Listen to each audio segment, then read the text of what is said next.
नमस्कार, स्वागत आहे तुमचं माझ्या YouTube चॅनलमध्ये। आज आपण शिल्लक राहिलेल्या भातापासून वर्षभर टिकणारे पापड बनवतोय।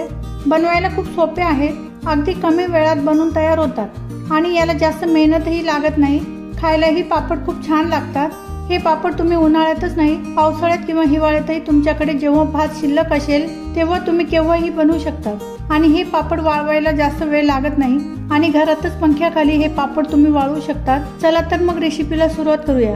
इथे मी शिल्लक राहिलेला भात घेतलाय। आपण नेहमी ज्या नॉर्मल तांदळाचा भात खातो त्याच तांदळाचा भात आहे।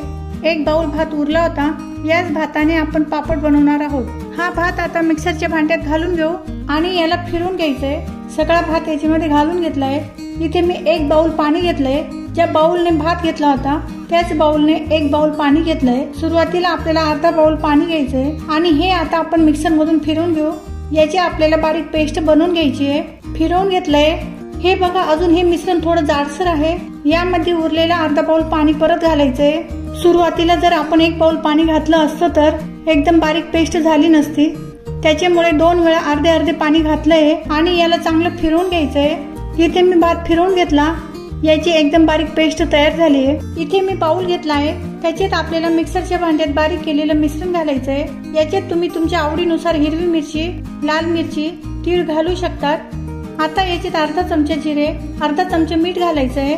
मीठ कमीच घालायचंय कारण भातामध्ये पण मीठ घातलेलं असतं आणि हे मिक्स करून घ्यायचंय। अशा प्रकारे आपलं हे मिश्रण तयार झालेलं आहे। इथे हे मिश्रण आपल्याला 5 मिनिट असंच ठेवायचंय। त्याच्याने मिश्रण घट्ट होईल आणि मग पापड घालायचे। पापड करण्यासाठी इथे मी प्लास्टिकची शीट घेतली आहे। याच्यावर आपल्याला पापड घालायचे। तर बघा, हे मिश्रण असं पळीने प्लास्टिक शीटवर सोडायचे आणि गोल आकार देऊन त्याचे पापड बनवून घ्यायचे। इथे मी मध्यम आकाराचे पापड घालत आहे।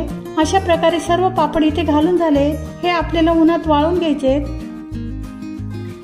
पापड मी उन्हात 2 दिवस वाळून घेतले। आता मी पापड तुम्हाला तळून दाखवणार आहे। तर हे पापड आपण तळून बघणार आहोत। पापड तळण्यासाठी तेल गरम करण्यासाठी ठेवलं होतं। तेल गरम झालेलं आहे। आता मी पापड तळून घेणार आहे। तुम्ही बघू शकतात, याच्यात पापड खरं टाकलं नाही तरी पापड असा मस्त फुललेला आहे। अशा प्रकारे मी सगळे पापड तळून घेणार आहे। इथे मी सर्व पापड तळून घेतलेत। तुम्हाला माझी रेसिपी कशी वाटली ते कमेंटने सांगा। माझ्या व्हिडिओला लाईक करा, शेअर करा आणि माझ्या चॅनेलला सबस्क्राईब करायला विसरू नका।